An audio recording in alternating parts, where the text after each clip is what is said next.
میرے رسول کریم علیہ السلام نے مومن کی قبر کا حال بھی بتایا۔ سنن ترمذی میں، صحیح ابن حبان میں حضرت ابو ہریرہ رضی اللہ تعالیٰ عنہ بیان کرتے کہ حضور صلی اللہ علیہ وسلم نے فرمایا جب میت کو قبر میں رکھا جاتا ہے تو اس کے پاس سیاہ رنگ والے اور نیلی آنکھوں والے دو فرشتے آتے اور اس کو اٹھا کے بٹھاتے۔ باقی حدیثوں میں 3 ہی سوال ہیں، لیکن اس حدیث میں حضور نے فرمایا انہوں نے بس میرے بارے میں ہی پوچھنا ہے، اٹھا بس میرے بارے میں صرف یہ پوچھنا ہے، بتا مدینے والے محبوب کے بارے میں دنیا میں کیا کہا کرتا؟ تو اعلیٰ حضرت بریلوی تو کہتے ہیں میں نے تو کہہ دینا ہے، سرور کہوں کہ مالک و مولا کہوں تجھے، باغ خلیل کا گل زیبا کہوں تجھے، تیرے تو وصف عیب تناہی سے ہیں بری، حیران ہوں میرے شاہ میں کیا کیا کہوں تجھے، لیکن رضا نے خدم سخن اس پہ کر دیا، خالق کا بندہ خلق کا آقا کہوں تجھے۔ اور پیر میر علی شاہ صاحب کہتے ہیں میں نے وہاں یہ کہنا ہے کہ مکھ چند بدر شاشانی تے متھ چمک دی لاٹ نورانی، کالی زلف تے اکھ مستانی مخمور اکھی ہیں مد بریاں، سبحان اللہ، ما اجمل کا ما اکمل کا ما احسن کا، تے کتھے میرے علی کتھے تیری ثنا، مشتاق اکھی کتھے جاڑ۔ تو نبی پاک علیہ السلام فرماتے ہیں میرے بارے میں پوچھیں گے، میرے بارے میں۔ ویسے بھی ایک سوال لازمی ہوتا ہے نا، یہ والا سوال لازمی ہے، من ربو کا پوچھ کے نا تو جنت جہنم کا فیصلہ نہیں، ماں دینو کا پوچھ کے جنت جہنم کا فیصلہ۔ بات اگر ختم ہونی ہے تو مدینے والے کے سوال پہ ختم، اس لیے کھل کے نعتیں پڑھا کرو، راج کے درود پڑھا کرو، یہ بات یاد رکھیں۔ یہ فیصلہ حضور کی ذات پہ ختم ہونا ہے۔ وہ شکایتیں کرتے ہیں نا لوگ آ کے، تو ایک بچی کو ہمارے ہاں داخل کرانے کے لیے ایک صاحب لے کے آئے تو کہنے لگے بڑا عرصہ اسے فلانے مدرسے میں داخل کرایا، سوائے نعتوں کے کچھ بھی نہیں سیکھا اس نے۔ تو میں انہوں نے کہا چاچا جی جڑی اصل کام سی وہ تو سیکھ گئی نا تھوڑی بچ، قرآن و سنت بھی حضور کی نعت ہی ہے، لیکن آپ کو پتہ ہے کہ بات ختم مدینے والے کی نعت پہ ہی ہوتی ہے۔ حضور کا پیار اصل ہے، تو حضور فرماتے ہیں میرے بارے میں پوچھا جائے گا، وہ کہے گا کہ ان کے بارے میں کیا پوچھتے ہو، اشہد ان لا الہ الا اللہ واشہد ان محمدن عبدہ ورسولہ۔ تو فرماتے ہیں پھر اسے نا ایک طرف کھڑکی کھولی جائے گی تو جہنم کا دروازہ دکھایا جائے گا اور اسے کہا جائے گا اگر تو سوالوں کے صحیح جواب نہ دیتا تو دوزخ میں جاتا، لیکن اب تو نے صحیح جواب دیے ہیں۔ تو حضور فرماتے ہیں اس کی قبر 70 گز چوڑی اور 70 گز لمبی کر دی جائے گی۔ مسجد میں اسی والے حال میں جگہ مل جائے تو بندہ بڑا سکھی رہتا ہے، اور صبح جائے بینک اور پہلی لائن میں موقع مل جائے تو بندہ بڑا سکھی رہتا ہے کہ میرا جاتے ہی کام ہو گیا۔ او خدا کے بندے، قبر بندے کی قبر، مکان اچھی سوسائٹی میں اچھا خستہ اور سستا مل جائے تو بندہ کہتا ہے کہ سودا بڑا بارے لب گیا، بھائی بڑا کمال ہو گیا، مزہ نہیں آ گیا۔ قبر 70 گز لمبی اور 70 گز چوڑی، اور یہ ترمذی شریف پڑھ رہا ہوں، بڑی مزیدار حدیث۔ نبی پاک صلی اللہ علیہ وسلم فرمانے لگے پھر اس کی قبر کو نور سے بھر دیا جائے۔ حضور کو پہچان گیا نا، قبر نور سے بھر دی گئی، اور جب 70 گز لمبی کر دی گئی تو بڑے پیارے لفظ ہیں حدیث کے۔ حضور فرماتے ہیں وہ بندہ پھر فرشتوں سے ایک بات کہے گا، عربی میں بھی ہے اردو میں بھی ہے، وہ میرا دل کرتا ہے پنجابی میں بتاؤں۔ وہ نا فرشتوں سے وہ بندہ کہتا ہے جب قبر ہو گئی نا 70 گز لمبی 70 گز چوڑی اور نور سے بھر گئی، قربان جائے، حضور فرماتے ہیں وہ مردہ وہ جو قبر میں پہنچا ہے، جب اس کی قبر کو یہ شان ملتی ہے تو فرشتوں سے پتہ کیا کہتا ہے، کہتا ہے میں گھر نہ داسا ہوا جا کے، یہ ذرا گھر نہ بتاؤں دوڑ کے، یہ ذرا میں اپنے گھر بتاؤں پا کے کہ اللہ نے بڑی خیر کر دی، اپنی اماں داسا ہوا، میں بچوں کو بتا کے ان کے موج بن گئی ہے، میں بتاؤں اپنی بیوی کو، بتاؤں اپنے بہن بھائیوں کو، میں گھر نہ داسا ہوا۔ قربان جائے میرے رسول کریم فرماتے ہیں فرشتے کہ اس قبر کے عذاب سے رب کی پناہ مانگو اور اس کے لیے تیاری کر لو، یہ بڑا سخت دن ہے۔ حضرت سعد بن معاذ رضی اللہ تعالیٰ عنہ کا جب جنازہ تھا، فرماتے ہم جا رہے تھے تو 5-6 قبریں تھی، تو حضور نے فرمایا کن کی قبریں؟ ہم نے عرض کی یا رسول اللہ صلی اللہ علیہ وسلم یہ کافروں کی قبریں۔ یہ نبی پاک علیہ السلام نے فرمایا جو مسلمان جمعے کے دن یا جمعے کی رات کو فوت ہو، حدیث کے راوی حضرت ابو ہریرہ رضی اللہ تعالیٰ عنہ، حضور صلی اللہ تعالیٰ علیہ وسلم نے فرمایا جو شخص بیماری سے فوت ہوا، جو بندہ سورہ ملک پڑھتا ہے، سنن ترمذی میں حضرت ابن عباس سے روایت ہے کہ حضور صلی اللہ علیہ وسلم کے ایک صحابی نے ایک جگہ خیمہ لگایا تو وہاں سورہ ملک پڑھنے کی آواز آتی۔ سورہ ملک اتنی شاندار سورت ہے کہ نبی پاک صلی اللہ علیہ وسلم نے فرمایا یہ قیامت کے دن اللہ کی بارگاہ میں ناز سے جھگڑا کرے گی اور کہے گی اے اللہ یا تو میرے پڑھنے والے کو جنت عطا فرما یا مجھے قرآن پاک سے علیحدہ کر دے۔ اب عذاب قبر جو ہے، قبر کے اندر جو انسان کا عذاب ہے تو وہ بھی عالم برزخ کا عذاب، میرے رسول کریم صلی اللہ تعالی علیہ وسلم نے نا کچھ چیزوں سے پناہ مانگی ہے. خود حضور نے رسول کریم علیہ الصلوۃ والسلام نے پناہ مانگی. حضور فرمانے لگے اے اللہ مجھے کنجوسی سے بخیلی سے پناہ عطا فرما.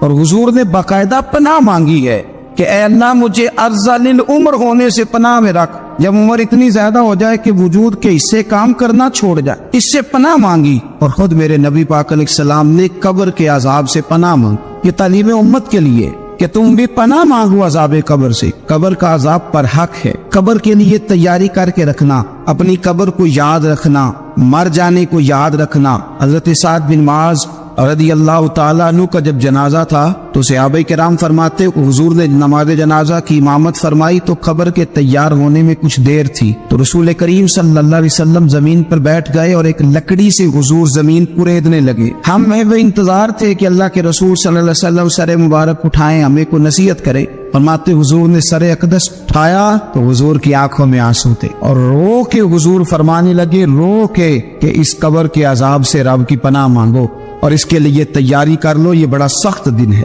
رو کے حضور نے فرمایا, رو کے. آج تو لوگ مذاق بنا, کچھ فقیر صوفی درویش کہلانے والے بھی وہ کہتے ہیں جو مولوی بتا رہے ہیں نا قبر میں بچھو ہوں گے سانپ ہوں گے, یہ تو مولوی اپنی قبر بتا رہا ہے, تمہارا اس سے کیا لینا دینا ہے. خدا سے ڈرے.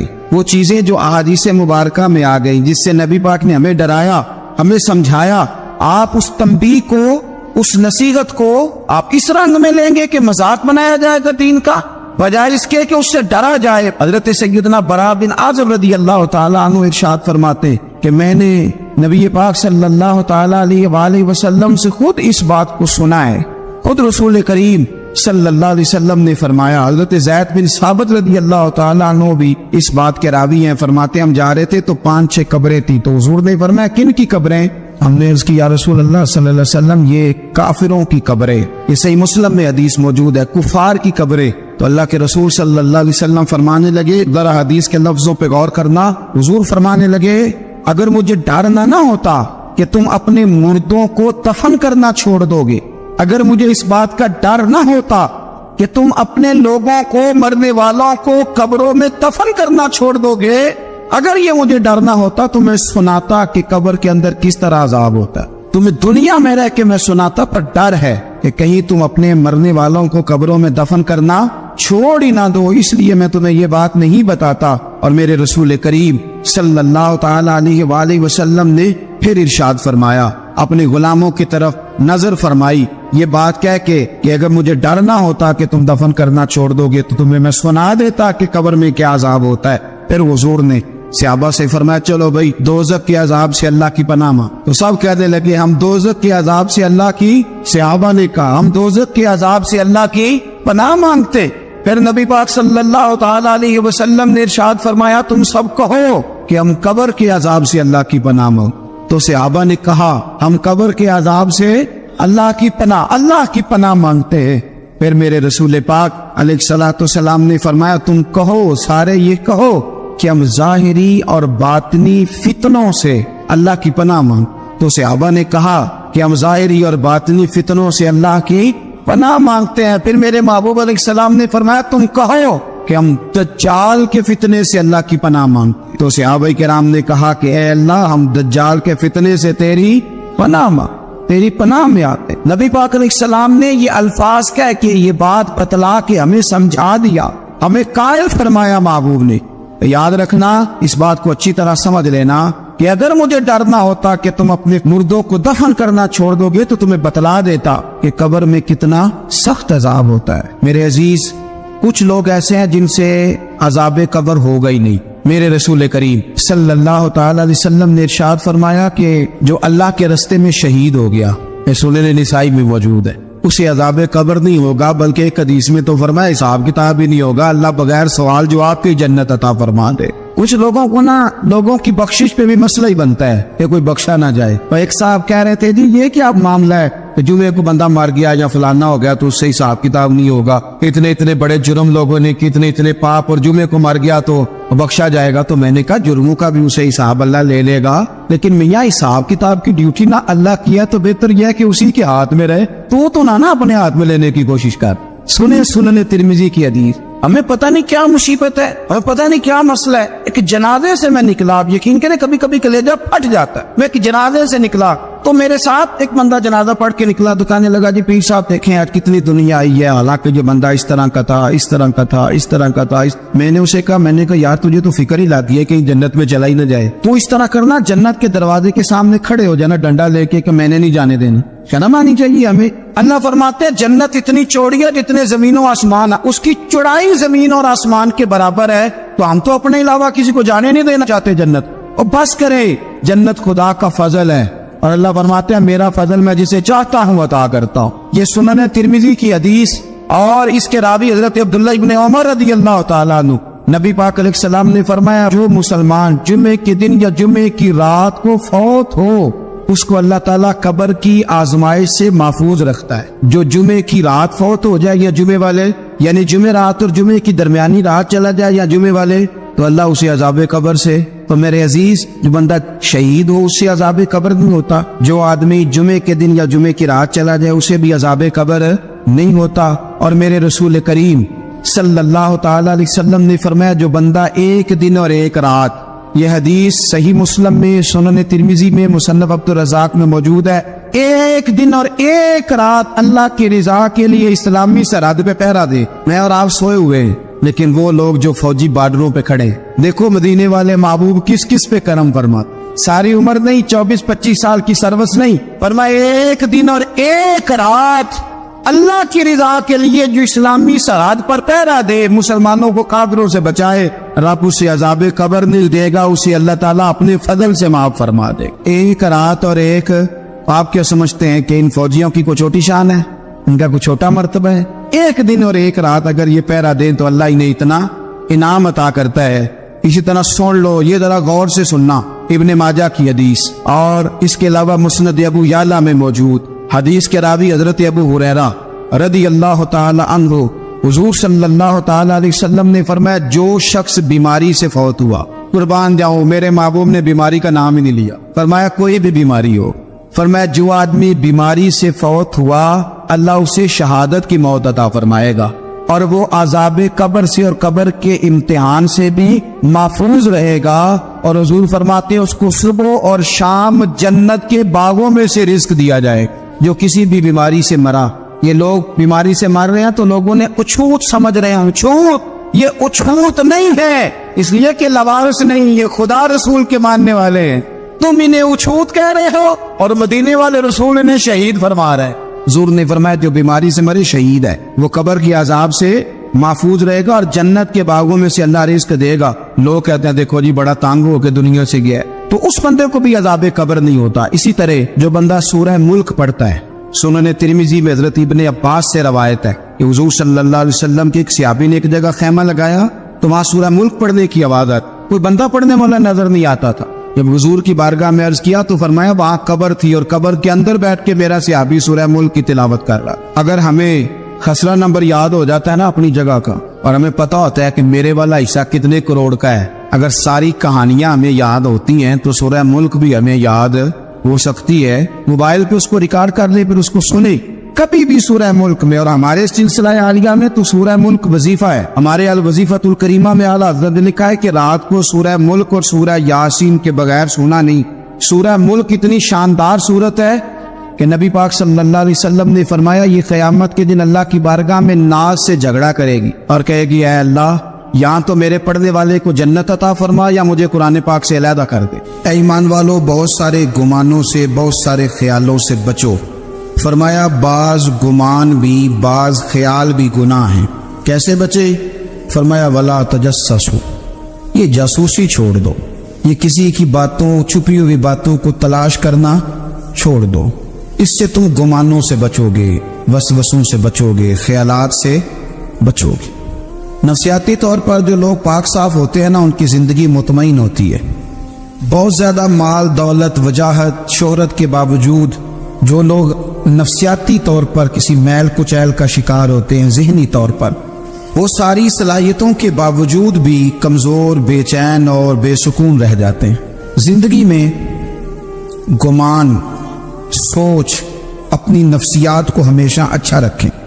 کبھی بھی اپنے آپ کو الجھاؤ کا شکار نہ ہونے دیں۔ جس آدمی نے سکون لینا ہے اس نے بھی یہاں سے لینا ہے، اپنے اندر سے۔ جس نے مطمئن ہونا ہے اس نے بھی خود بخود ہی ہونا ہے، اور جس شخص نے بے سکون رہنا ہے اس نے بھی خود بخود ہی رہنا۔ میرے نبی کریم علیہ السلام نے اپنے صحابہ کو مطمئن زندگیاں فراہم کی، اطمینان بخش رویے حضور نے دیے۔ آپ غور فرمائیں گے کہ غریب ترین صحابہ بھی جب کوئی ان سے پوچھتا تھا کیفیت کیا ہے تو وہ کہتے تھے الحمدللہ، اللہ نے ہمیں نبی کریم کا غلام بنا دیا ہے۔ اب ہم خود اپنے آپ کو اتنا نفسیاتی طور پر کمزور کر لیتے ہیں، سوچ سوچ کے کہ فلانا بڑا ہو گیا ہے میں چھوٹا رہ گیا ہوں، فلاں آدمی آگے نکل گیا ہے میں پیچھے رہ گیا ہوں۔ یہ چیز انسان کو کمزور کرتی ہے۔ انسان اگر یہ تصور کر لے کہ جو میرے حق میں بہتر تھا میرے رب نے مجھے عطا کر دیا ہے، اسے سکون نصیب ہوتا ہے، پھر نفسیاتی مسائل ختم ہوتے ہیں۔ بڑے بڑے سمجھدار لوگوں کو کالا جادو ہو جاتا ہے، اور بڑے بڑے عقل مند لوگ ہوتے ہیں جن کی بھابھی انہیں نظر لگا دیتی ہے۔ بڑے بڑے سمجھدار لوگ ہوتے ہیں کہ جن کی دکان کے آگے کوئی تعویذ پھینک جاتا ہے۔ بڑے سمجھدار لوگ ہیں لیکن وہ چھوٹی چھوٹی باتوں سے اتنے کمزور ہو گئے کہ سانپ سے ڈرتے ڈرتے رسیوں سے بھی ڈرنا شروع کر دیا۔ رسیوں سے، وہ جی میں صبح کل چل رہا تھا تو میرے پیچھے کوئی چل رہا تھا تو میں نے کہا سایہ ہوگا آپ کا، وہی ساتھ چلتا ہے۔ ایک حدیث ہے ترمذی شریف کی، سے یاد کر لیں، بڑا نفع دے گی۔ میرے نبی کریم علیہ السلام نے فرمایا اگر ساری دنیا مل کے بھی تیرا نقصان کرنا چاہے تو جب تک رب کی مشیت نہ ہو تیرا نقصان ہو نہیں سکتا۔ ختم ہو گئی بات، باہر آ جائیں اس چیز سے۔ اور فرمایا سارے زمانے کے لوگ مل کر تیرا نفع کرنا چاہیں تو جب تک اللہ نہ چاہے وہ تیرا کوئی نفع کر نہیں سکتے۔ نقصان بھی اللہ کی مشیت پہ ہے، نفع بھی اللہ کی رضا پہ ہے، تو پھر آپ بلا وجہ لوگوں کو دیکھ کر ٹینشن کیوں لیتے ہیں؟ پریشانی کاہے کی ہے؟ آزمائش کس بات کی ہے؟ اپنے آپ کو سکون دیں، اپنے آپ کو مطمئن کریں، کہیں رب بڑا ہی مہربان ہے، اس نے جہاں اچھا سمجھا ہے وہاں اس نے مجھے رکھا ہے۔ اپنے ذہن کو اطمینان دیں، سکون دیں۔ میرے نبی کریم علیہ الصلوۃ والسلام کی پوری حیات مبارکہ میں آپ کو شکوہ نہیں ملے گا کہیں بھی۔ حضور یتیم پیدا ہوئے، کتنی دفعہ آپ کو کتابوں میں ملتا ہے کہ حضور روئے ہوں کہ میرا باپ ہوتا تو ایسے ہوتا، میری اماں ہوتی تو ایسے ہوتی۔ ہم روز نہیں روتے۔ نبی کریم صلی اللہ تعالی علیہ وسلم نے اپنی زندگی ساری آزمائشوں میں گزاری۔ کہیں آپ کو محسوس ہوتا ہے کہ نبی کریم صلی اللہ علیہ وسلم کسی کے پاس بیٹھے اور فرمایا آؤ میں تمہیں اپنے دکھ سناؤں؟ ہمیں تو مسئلہ بن گیا ہے، ہم لوگوں نے اپنے آپ کو غیر مطمئن بنا لیا ہے۔ ہم ان ساری چیزوں کی ڈیمانڈ کرتے ہیں جو ہمارے مالک نے مناسب نہیں سمجھی ہمیں دینی۔ ہمیں اپنے آپ کو مطمئن کرنا چاہیے، سکون میں رکھنا چاہیے۔ اگر آپ تھوڑا سا اپنے آپ کو سکون دیں، اطمینان دیں، کہیں الحمدللہ، اللہ تبارک و تعالی جہاں جس کو چاہتا ہے وہاں اسے بٹھا دیا کرتا ہے۔ پھر ہم لوگوں کا منصب چھیننا چاہتے ہیں، حسد کرتے ہیں، بغض پیدا ہوتا ہے، عداوت پیدا ہوتی ہے، نقصان ہوتا ہے۔ فطری طور پر جو صلاحیت اللہ نے دی ہوتی ہے ان کو بھی زنگ لگ جاتا ہے، زنگ لگنے لگتا ہے ان سب چیزوں کو جو اللہ نے اپنے فضل سے ہمیں دی ہوتی ہیں۔ تو بات کو یاد رکھیں، زندگی میں آپ مطمئن ہو جائیں کہ رب کریم نے جو دیا ہے وہ کمال ہی دیا ہے، کمال ہی۔ حضور کی ایک زوجہ محترمہ تھی تو ان کے ہاتھ ذرا لمبے تھے، مومنوں کی ماں۔ بعض خواتین نے ان سے کہا کہ لمبے ہاتھوں والی، ہم بنا لیتے ہیں نا یہ بھی بات کہ اس کا ناک موٹا ہے تو اس کی آنکھیں چھوٹی ہیں تو اس کے کان بڑے ہیں تو اس کے ہاتھ کیسے ہیں، تو کہا لمبے ہاتھوں والی۔ تو وہ پریشان ہو گئی، نبی کریم علیہ السلام تشریف لائے، کیا ہوا؟ عرض کی یا رسول اللہ مجھے لمبے ہاتھوں والی کہتے ہیں۔ تو حضور فرمانے لگے یہ پریشان ہونے والی بات ہے کہ خوش ہونے والی بات؟ یا رسول اللہ کیا مطلب؟ فرمایا تو کیا ہے کہ رب نے لمبے ہاتھ اس لیے دیے ہیں تاکہ میں سخاوت زیادہ کر سکوں، میں سخاوت زیادہ، یہ جو میرا چہرہ ہے نا، یہ جو آپ کا چہرہ ہے، یہ آپ کی چاہت ہے کہ اللہ کی؟ فی ای صورت ما شاء رکبک، اللہ فرماتے جیسے میں نے چاہا ہے ویسے تجھے بنایا ہے۔ تو اگر میرا موٹا ناک، میری چھوٹی آنکھیں، میری بڑی آنکھیں، میرے چپٹے کان، یہ میرے تو نہیں، یہ تو میرے رب کی چاہت ہے۔ مجھے اپنے موٹے ہونٹوں سے نفرت کرنی چاہیے کہ اللہ کی چاہت سے پیار کرنا چاہیے؟ مجھے اپنے کالے رنگ پر پریشان رہنا چاہیے کہ رب کی چاہت پر مجھے پیار آنا چاہیے؟ اللہ کی چاہت پر پیار کر، یہ چاہت ہے اللہ کی، یہ چاہت ہے۔ تو اللہ کی چاہت سے محبت کر۔ تو پریشان ہو رہا ہے فلانے کا رنگ ہو رہا ہے تو میرا کالا ہے، فلانے کا مکان بڑا ہے تو میرا چھوٹا ہے، فلاں بڑی گاڑی میں کیسے بیٹھ گیا؟ بھئی اللہ نے چاہا تھا بیٹھ گیا، اللہ نے میرے لیے سائیکل پسند کی ہے، مجھے الحمدللہ کہہ کے سائیکل پہ بیٹھنا چاہیے۔ اس نے پسند کی ہے, اس کی رضا ہے کہ میں یہاں رہوں. تو ایک بات تو یہ ہمیشہ یاد رکھیں کہ آپ اپنے آپ کو مطمئن کریں, زندگی میں سکون دیں. نفسیاتی طور پر ہم بڑے ڈسٹرب اس لیے ہیں کہ ہم بے سکون رہتے ہیں جان بوجھ کے, وجہ ہی کوئی نہیں. لیکن جب تک زندگی ہے اللہ نے زندہ رکھنا ہے, اور جب وقت آ جانا ہے تو پھر کوئی ہمیں بچا سکتا. تو ٹینشن کس بات کی ہے, ڈپریشن کس بات کا ہے. ایک بات. دوسری بات یہ کہ دوسروں کی نفسیات کا بھی تھوڑا تھوڑا خیال کریں. ہم پتہ کیا چاہتے ہیں, سارے میرے مطابق چلیں, پھر نفسیاتی مسائل پیدا ہوتے ہیں. میرے ساتھ اگر 100 بندہ پیار کرتا ہے تو ان کے مطالبے الگ الگ ہیں. کوئی کہتا ہے جناب کو پیار ہی کرنا چاہیے, ہر ایک سے مسکرا کے ملنا چاہیے. کوئی کہتا ہے حضرت صاحب اتنا بھی پیار کریں تو لوگ نگل جاتے ہیں, تھوڑی ڈنڈی پٹی بھی ہونی چاہیے. دونوں قسم کے لوگ ہیں نا نہیں. ایک وہ شخص ہے جو کہتا ہے اتنا بڑا مجمع ہے تو 2 سیکیورٹی گارڈ بھی ہونے چاہیے. تیسرا کہتا ہے یہ عجیب عجیب لگتا ہے, ایک گارڈ رکھے ہوں کسی بندے نے, کسی بڑے آدمی. تو یہ ہر بندے کا مطالبہ. اب آپ نے کیا کرنا ہے, آپ نے لوگوں کی مزاج کی رعایت کرنی ہے. جہاں تک آپ پیار کر سکے آپ نے کرنا ہے, جہاں تک محبت کر سکے آپ نے محبت. نبی پاک نا بچوں کے مزاج کا خیال کرتے, چھوٹے بچوں. حضور پاک سے گزرتے تو فرماتے السلام علیکم. ایک بچے نے نا حضور کے کپڑوں پر پیشاب کر دیا تھا, اس کی ماں پریشان ہو گئی, بخاری ہے. یا رسول اللہ وہ بچہ تھا پتہ نہیں چلا. تو نبی پاک فرمانے لگے کیا ہو گیا, وہ بچہ ہے, اللہ نے پانی پیدا کیا نا, ابھی اس پہ پانی بہائیں گے سب ٹھیک ہو جائے گا. وہ بچہ ہے. لیکن حاجی صاحب گھر میں بگڑ جاتے ہیں, پوتا اگر پیشاب کر دے کہتے ہیں میں نماز پڑھنی ہوں, وہ بگڑ جاتے ہیں. پیر صاحب بگڑ جاتے ہیں اس بات پہ, علامہ صاحب بگڑ جاتے ہیں. سیٹھ صاحب کہتے ہیں پتہ ہی نہیں بچے نے پیشاب کر دیا ہے. حضور نے فرمایا کہ بچہ بچہ ہوتا ہے, وہ چھوٹا ہے, اس کا ایک مزاج ہے, اس کا ایک مطالبہ ہے. اب آپ یہ کہیں کہ وہ بڑا مجھے پاک صاف سمجھتا ہے تو اس رویے سے میرے ساتھ وہ ملاقات کرے. آپ اس کے مزاج کی رعایت کریں گے. نبی کریم کے غلام کے بیٹے ہیں حضرت اسامہ بن زید, نواسوں کی بات نہیں سنا رہا. زید بن حارثہ حضور کے غلام تھے, ان کے بیٹے ہیں, چھوٹی عمر تھی, ناک بہ رہا تھا. ویسے دادا جی ناک صاف کر دیتے ہیں پوتے کا, ہو سکتا ہے وہ ڈانٹ دے کہ چل دوڑ جا کتنا گندا, اماں سے کہتے ہیں ناک صاف کرے, چل نلائق. نانا بھی کہتے بھاگ جا, کیونکہ وہ حاجی صاحب نے وضو کرنا ہے, نماز پڑھنی ہے, تو ان کے قریب یہ چیز آگے تو بڑا مسئلہ بن جائے گا. نبی کریم صلی اللہ علیہ وسلم نے کہا عائشہ اسامہ کی ناک بہ رہی ہے صاف کر دو. حضرت عائشہ کہتی ہے میں ذرا اٹھی کو کپڑا دیکھ لوں, تو حضور جلدی سے اٹھے. ایک روایت تو یہ ہے کہ حضور نے ناک پوچھ دیا, دوسری میں کہ نبی پاک قریب پہنچ گئے.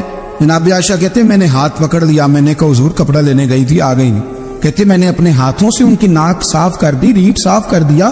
اللہ کے رسول گویا میری طرف دیکھ کے مسکرائے, حضور راضی ہوئے. بچے تو بچے ہوتے ہیں, بچے تو بچے ہوتے ہیں. اب آپ کو بچہ حاجی صاحب مانے, پہلے نمازی صاحب مانے, آپ کو پہلے بچہ جو ہے وہ بڑا سیانا مانے, سمجھدار مانے, عقل مند مانے, پیر صاحب مانے. چھوٹا بچہ تو وہ نہیں مان سکتا. آپ اس کی نفسیات کے مطابق اس کے ساتھ چلیں. آپ رویہ وہ رکھیں کہ وہ بچہ ہے, وہ چھوٹا ہے. اس حضور بچوں کے پاس سے گزرتے تھے تو انہیں سلام کہتے تھے. آپ بھی کہتے ہیں, آج سے کہیں گے حضور گزرتے چھوٹے کہتے السلام علیکم. اور نبی پاک صلی اللہ علیہ وسلم کبھی کبھی نا بچے کھیل رہے ہوتے تو حضور بیٹھ جاتے, فرماتے یار میرے سینے سے تو لگو. حضور زمین پہ بیٹھ جاتے, بچہ یوں ہاتھ پہ, بچہ دوڑا آتا, حضور کے سینے سے جب لگتا تو نبی پاک گر جاتے اور فرماتے اوئے ہوئے تم نے تو مجھے گرا ہی دیا ہے. یہ بچوں کے ساتھ آپ جو رویہ رکھیں گے وہ میٹھا ہوگا. اب آپ کہیں گے چونکہ اب میں ایک عہدے پہ ہوں, میں ایک منصب پہ ہوں, تو یہ آپ کی نفسیاتی کمزوری ہے. پھر کیا ہوتا ہے, بچوں کو ڈانٹ کے رکھا جاتا ہے, بے جا ڈانٹ ڈپٹ, بے جا سختی, اور بے جا ان کے ساتھ رویے, اور ان کے ساتھ بڑی عجیب و غریب قسم کی جو ہے وہ ہماری جو ہے وہ گھٹن کیپ آ جاتا ہے بچوں کے درمیان. بچے, میں کہا کرتا ہوں, پھر بچے ہمیں دکھ نہیں سناتے, وہ پھر غلط آدمی کو دوست بناتے ہیں, پھر اس غلط آدمی کو اپنی بات بتاتے ہیں, غلط آدمی رازدار بن جاتا ہے. آپ ان کی نفسیات کے مطابق ان سے پیار کریں, انہیں ٹائم دیں. آپ دیکھیں یہ کیا سوچتے ہیں, کیا کہتے ہیں, کس طرح کا ان کا رویہ ہے بچوں کے ساتھ. پھر نوجوان جب کوئی ہو جاتا ہے تو اس کی سوچیں جوان ہو جاتی ہیں. نوجوانوں سے معذرت کے ساتھ نبی پاک علیہ السلام نے نوجوانوں کی حکومت سے پناہ مانگی, نوجوانوں کی حکومت سے پناہ مانگی ہے, اس لیے کہ نوجوان بڑی جلدی پیار بھی کرتا ہے اور بڑی جلدی نفرت بھی کرتا ہے. سوچیں مضبوط نہیں ہوتی. نوجوان آدمی, جوان آدمی, بکھری ہوئی سوچیں ہوتی. میرے رسول کریم صلی اللہ علیہ وسلم نوجوانوں سے ان کے مزاج کے مطابق ڈیل کرتے تھے, ان کی طبیعت کے مطابق ان کی ذہن سازی کرتے تھے. ہم نا جوانوں کو وقت نہیں دیتے, ہم مطالبہ کرتے ہیں نوجوان سے کہ وہ ہے نوجوان باتیں بوڑھوں والی کرے. اگر جوانی میں بوڑھوں والی باتیں کرے تو پھر تو شیخ سعدی کہتے ہیں سارے بوڑھے چھوڑ کے اس نوجوان کے پاس بیٹھو, اس کے پاس فیض زیادہ ہے. اگر ایسا ہو جائے, کیونکہ در جوانی توبہ کردن شیوائے پیغمبری, یہ تو اچھی بات ہے, لیکن میرے عزیز اگر ایسا نہ ہو, ایسا ممکن نہ ہو, تو پھر نوجوان کو آپ اس کی طبیعت کے مطابق ڈیل کریں. آپ اس کی سوچ دیکھیں, اس کا رویہ دیکھیں, اس سے پیار